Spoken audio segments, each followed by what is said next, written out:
Senator JV, I'd like to go back to the assertion that bakit senador lang? Bakit nasa ng mga congressman? But even Senator Ping Lacson had said, and this was in the 19th Congress, that some senators had insertions or, I guess, unprogrammed funds. So that's Senator Lacson na. Is he also being dictated to by Speaker Romualdez? I don't think so. No, says I mentioned earlier those are institutional amendments. It's not bad. It's our duty, no. Okay. But when it comes to projects, no, in the districts, in provinces, in local, we have our own constituencies. People, local government officials go to our offices whenever we go to the provinces. They ask for, they have requests. When I go, like maybe for example, my advocacy was healthcare. I go around the hospitals, no, so that you can improve. They have their own requests.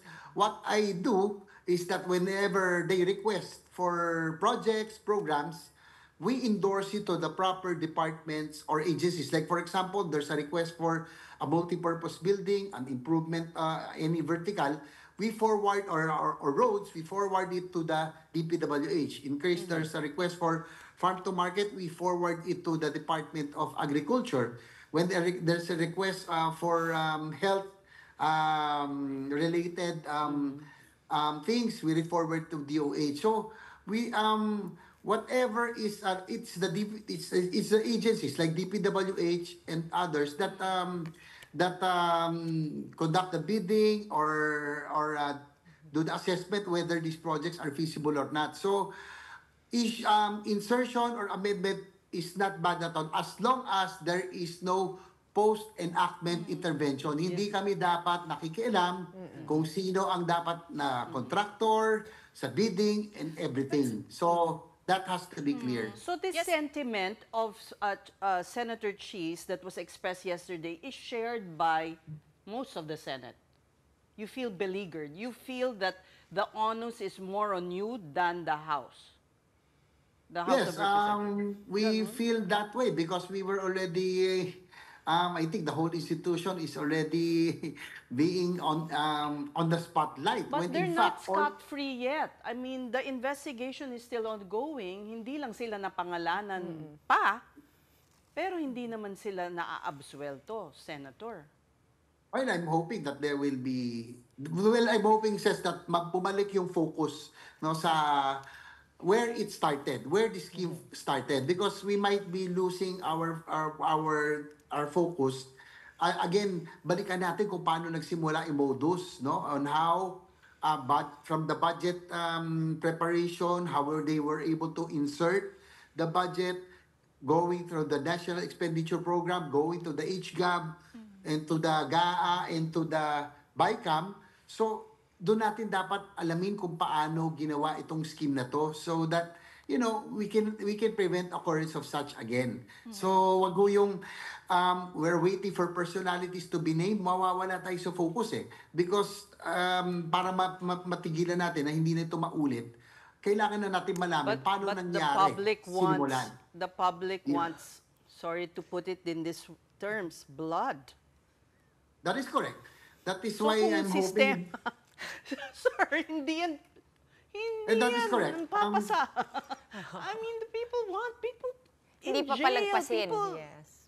take in court. Maparusahan. And I agree with you. Sa bansang to siguro kaya wala natatakot magnakaw. Nobody is scared because Yes. no big fish has gone to jail. Yes, So sir. I'm Yes, hoping sir. that this will be really a cleansing process. I'm hoping that after the ICI, the perpetrators, those who are guilty, should be persecuted, tried, and eventually be jailed. So I know the sentiments of the people. We can see how it is. Ramdam natin yung galit. Tayo Shouldn't the Senate nakakagalit. focus instead on giving more powers to the ICI kasi wala silang contempt powers. Hindi sila makakapagsabpina. Hindi ba dapat din give them the arms to be able to conduct an honest to goodness investigation and para mahabol nila yung dapat nilang habulin?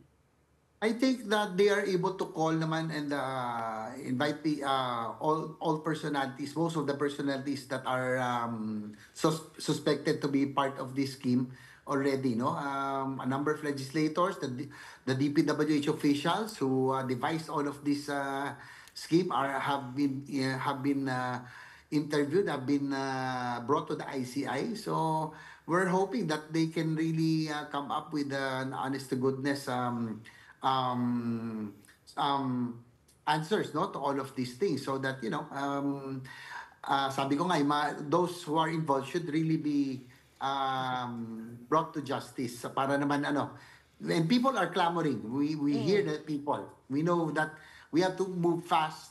And again, I agree with you that talagang may managot dito. Yung matunay na salarin dapat managot.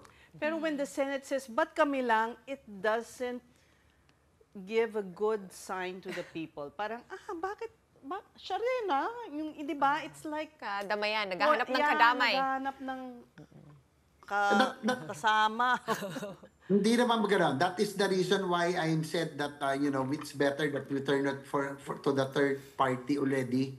So that, it will not be awkward. And last but not the least, again, hindi sa ganon. It's not that we're trying to point to the other house. But again, saan ba nagsimula?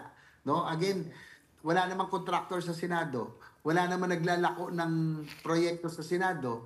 Yung pang 25%, it came from Bryce Hernandez. But you know, Senator, that it did not come from the Senate. What he said is, parang, it's a conspiracy kasi alam nila ang ginagawa ng House. Nakisama na rin, some of you.